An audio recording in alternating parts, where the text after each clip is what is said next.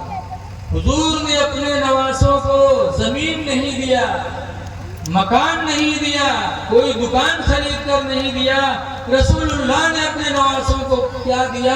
فرماتے ہیں حسن کو میں نے اپنا علم عطا کیا اور حسین کو میں نے اپنی بہادری دی۔ سبحان اللہ۔ اچھا بتاؤ کوئی اپنا علم کسی کو دے سکتا ہے؟ بولو بھائی، نہیں دے سکتا ہے، لیکن اللہ والوں کی شان ہے کہ وہ اپنا علم بھی دوسرے کو دے دے۔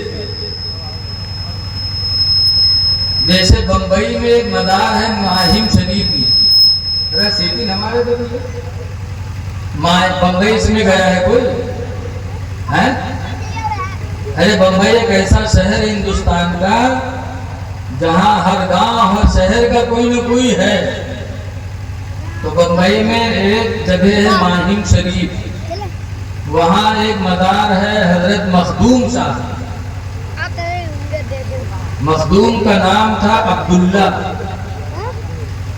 ایسے زمانے میں بمبئی میں پیدا ہوئے جس زمانے میں بمبئی کے اندر کوئی قرآن پڑھانے والا نہیں تھا اور یتیم تھے، باپ نہیں تھے۔ تو عبداللہ نے اپنی ماں سے ایک دن کہا ماں میں قرآن پڑھنا چاہتا ہوں۔ ماں نے کہا بیٹا عبداللہ جانتے ہو بمبئی میں کوئی قرآن پڑھانے والا نہیں ہے، جب اللہ چاہے گا کوئی آئے گا تو پڑھ لینا۔ کہا اماں اگر بمبئی میں کوئی قرآن پڑھانے والا نہیں تو باہر بھیج دو۔ کیا بڑے پیر غوث پاک کی ماں نے غوث پاک کو باہر نہیں بھیجا تھا؟ آپ مجھے بھی بھیج دو۔ کہا بیٹا میں اکیلی ہوں، بوڑھی ہوں، اس ضعیفی میں اس کمزوری میں تم اگر نہیں رہو گے تو میری خدمت کون کرے گا؟ اس لیے بیٹا میں تمہیں باہر نہیں بھیج سکتی، اللہ چاہے گا تو اپنی قدرت سے کوئی استاذ تمہارے لیے بمبئی میں بھیجے گا۔ ماں نے سمجھایا، عبداللہ مان گیا، لیکن جب ماں کی خدمت سے فرصت پاتے تو دن میں جاتے کہاں؟ سمندر، اور سمندر کے کنارے کھڑے ہو کر کے دعا مانگتے کہ یا اللہ میری ماں کا کوئی سہارا نہیں بمبئی میں، پروردگار ماں کو چھوڑ کے کہیں نہیں جا سکتا، یا اللہ قرآن کے علم کے لیے کوئی استاد بھیج دے۔ فرحان بھائی تھوڑا سا قرآن پڑھانے والا کوئی بھیج دے۔ جاتے تھے دعا مانگ کے چلے آتے تھے، ہفتہ گزر گیا دعا مانگتے مانگتے، ایک دن گئے تو دیکھا کہ حضرت خضر علیہ السلام جو نبی بھی ہیں بعض لوگ کہتے ہیں ولی، حضرت خضر علیہ السلام تشریف فرما تھے۔ گئے عبداللہ سلام کیا، حضرت خضر کہتے بیٹا تم روزانہ یہاں آتے ہو؟ میں اس لیے آتا ہوں کہ کوئی قرآن پڑھانے والا مل جاتا مجھے قرآن پڑھا دیتا، اس لیے کہ میری ماں اکیلی ہے کہیں بھیج نہیں سکتی، اس لیے اللہ سے دعا مانگا کرتا ہوں کہ یا اللہ کوئی قرآن پڑھانے والا بھیج دے۔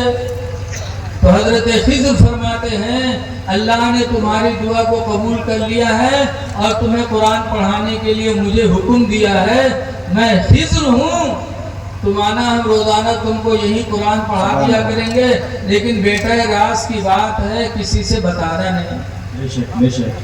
حضرت عبداللہ بہت خوش ہو گئے، پڑھے، شام کو ماں کے پاس گئے، خدمت کیا، صبح ہوئی جلدی جلدی خدمت کر کے پھر سمندر کنارے چلے گئے قرآن پڑھنے کے لیے۔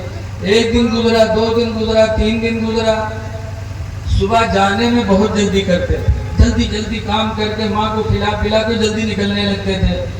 ایک دن ان کی ماں نے کہا بیٹا تم بہت جلدی کرتے ہو صبح جانے میں، کیا بات ہے؟ کہا ماں